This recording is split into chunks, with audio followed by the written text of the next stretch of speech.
Alors, bonjour à tous et bienvenue du coup dans la présentation du deuxième cycle d'entraînement sur Build by Hop.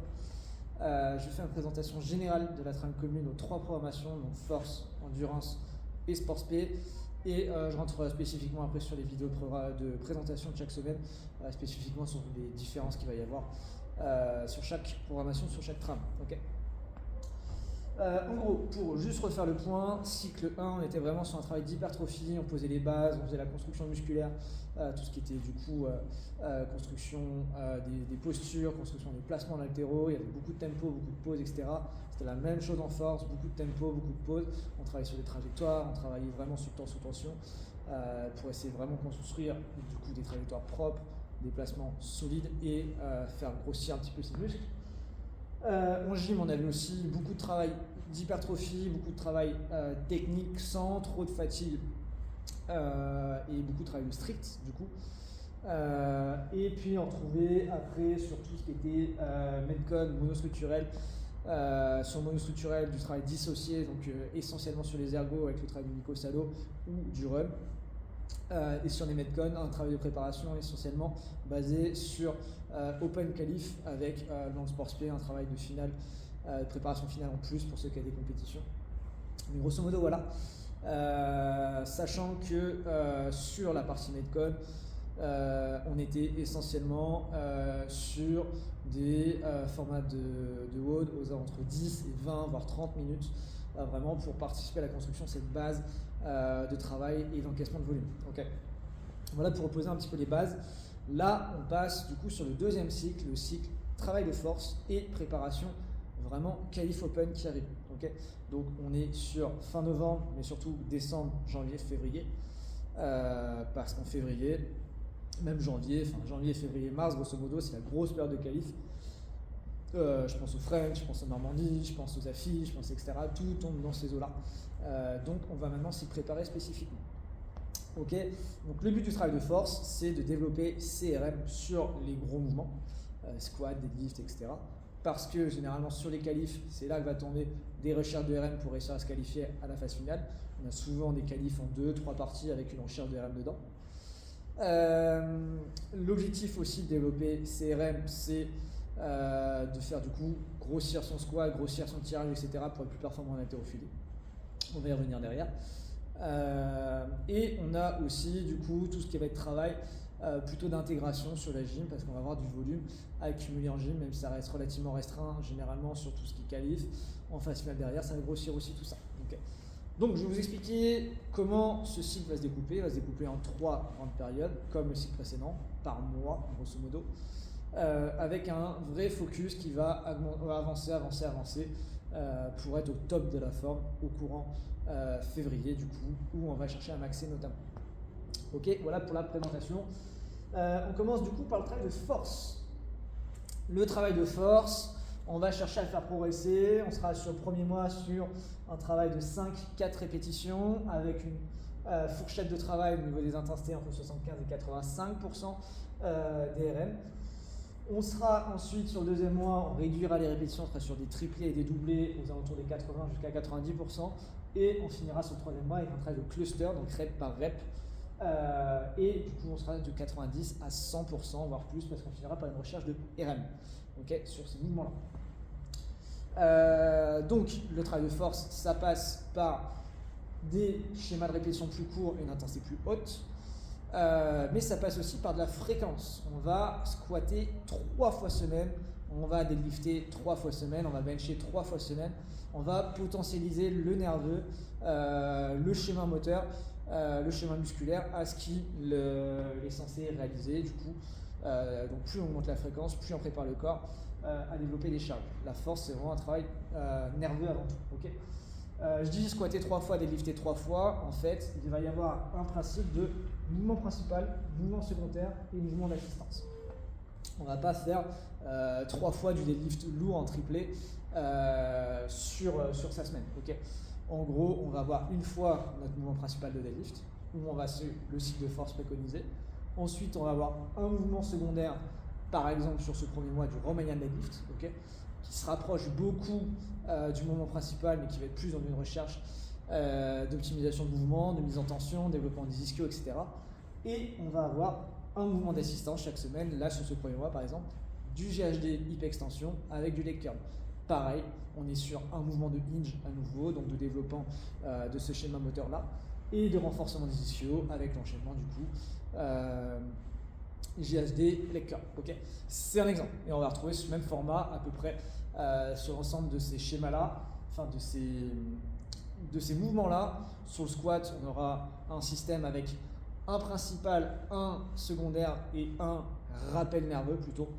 On aura aussi un travail d'assistance. Sur le bench, on n'aura que un principal, un secondaire. Sur le press, un principal, un secondaire.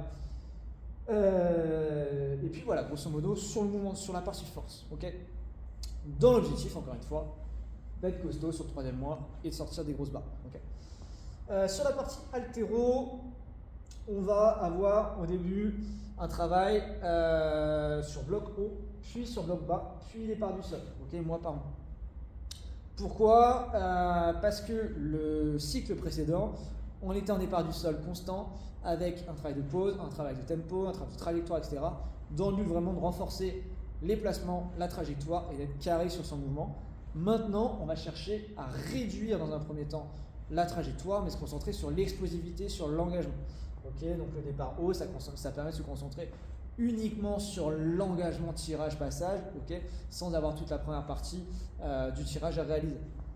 Et on va progresser comme ça pour revenir jusqu'à un mouvement du sol, du coup, en intégrant cette notion de puissance. Aussi, le fait de réduire le mouvement, ça réduit l'action de pousser les jambes au départ et ça permet d'être plus frais, plus disponible sur la partie force aussi qui nous intéresse, notamment au niveau squat et deadlift. Okay. Voilà pour ça. On fera semaine en semaine un déroulé du coup plutôt axé power sur les premières semaines et plutôt axé squat sur les dernières semaines.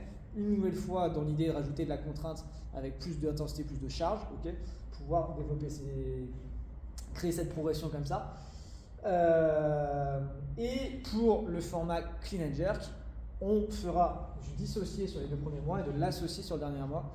On aura donc sur les 2 premiers mois un travail de clean puis de jerk, et sur les derniers mois un travail de clean jerk complet, pareil dans l'idée d'aller chercher CRM qui nous intéresse. Okay.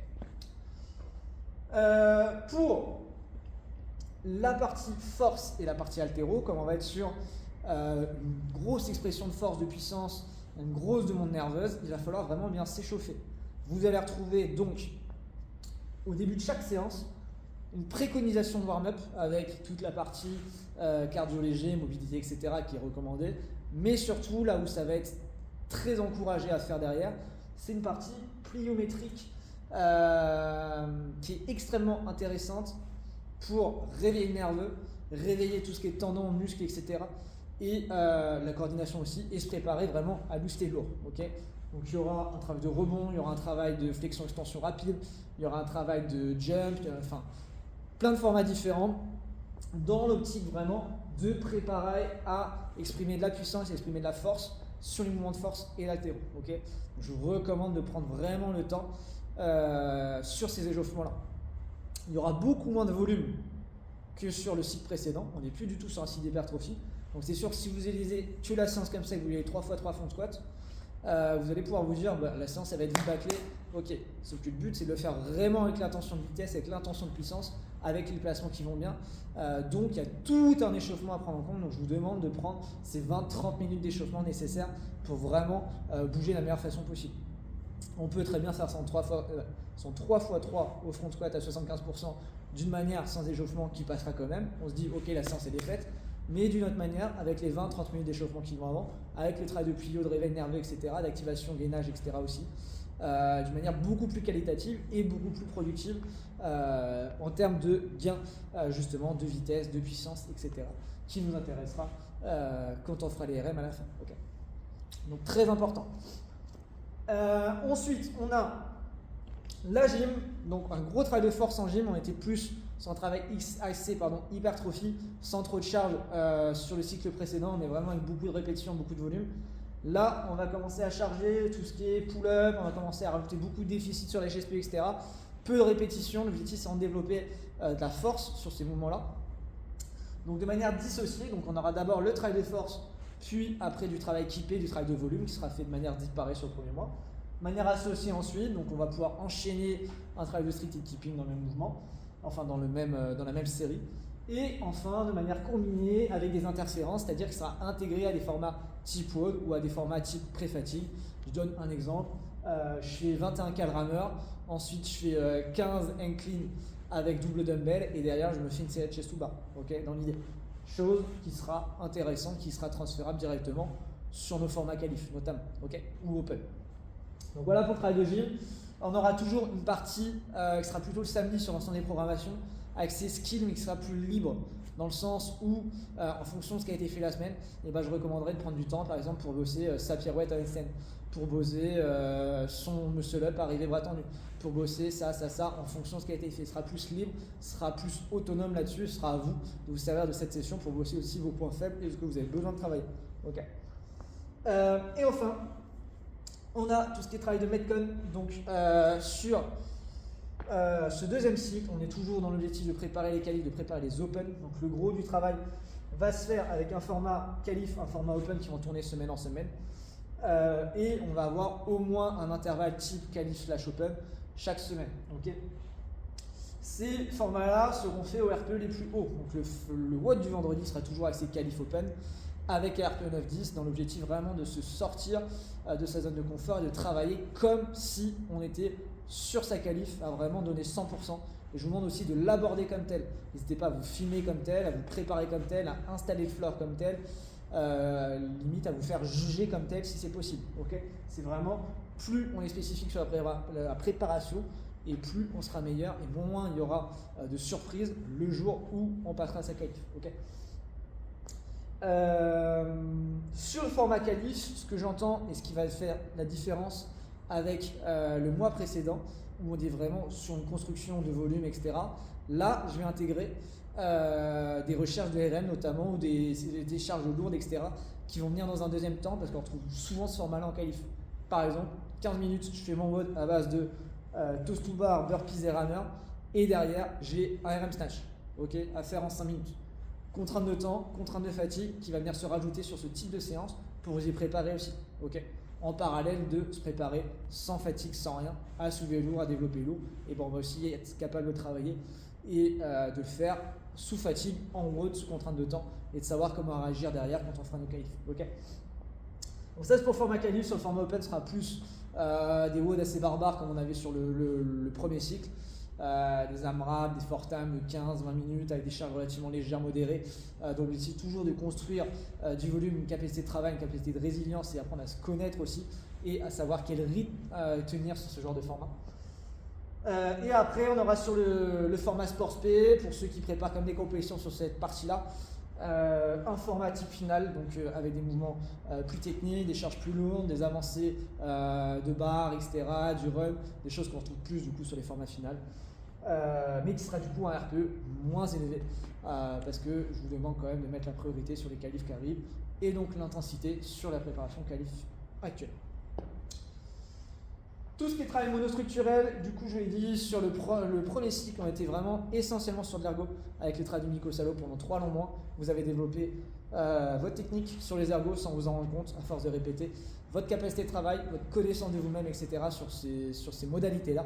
Maintenant, on va l'intégrer sur des formats longs. Okay, ça peut être intercoupé de phase de récup ou pas, mais c'est pour l'instant un RPE qui reste bas. Okay, un effort 6, 7, 8 grand maximum selon les semaines.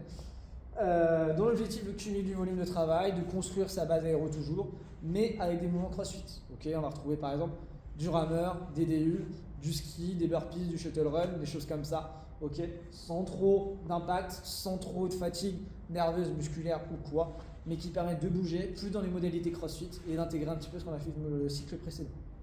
Okay, on va retrouver en plus pour la prog endurance et de manière optionnelle sur le Sports P et le Force le jeudi, de manière imposée dans la semaine pour le format endurance, une session de run.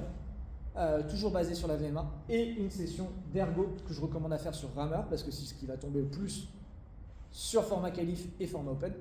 Rameur basé sur 500 et le 2000 qu'on a fait en test il y a 3 mois. Okay. Voilà pour tout ça. Il y a beaucoup d'infos. N'hésitez pas à la revoir, n'hésitez pas à poser vos questions. Ça, c'est donc ce qui va nous suivre jusqu'à février, et après on passera sur un travail de préparation aux phases finales avec plein de choses qui vont changer, mais je vous en reparlerai d'ici là. Je rentre maintenant un peu plus en détail sur chacune des programmations, la répartition des blocs, des séances, etc. Et comme ça vous permettra de vous orienter plus vers tel ou tel élément. Je vous rappelle néanmoins que si vous n'avez pas de compétition prévue avant printemps-été, je vous recommande d'axer plus sur un format force ou endurance selon vos points forts, points faibles, pour vraiment développer vos faiblesses. S'il y a des compétitions qui tombent avant, sport spé, ok. Ou alors si vous n'avez vraiment pas de défaut majeur, de faiblesse majeure sur une de ces deux modalités, de travailler le sport spé pour développer l'athlète complet que vous êtes déjà et progresser un petit peu sur toutes les modalités. Ok. Voilà pour ça, je vous reprends pour la suite et bon courage pour tout ça, n'hésitez pas à me poser vos questions avant de commencer, je publie la vidéo dès maintenant. Bonne soirée à tous.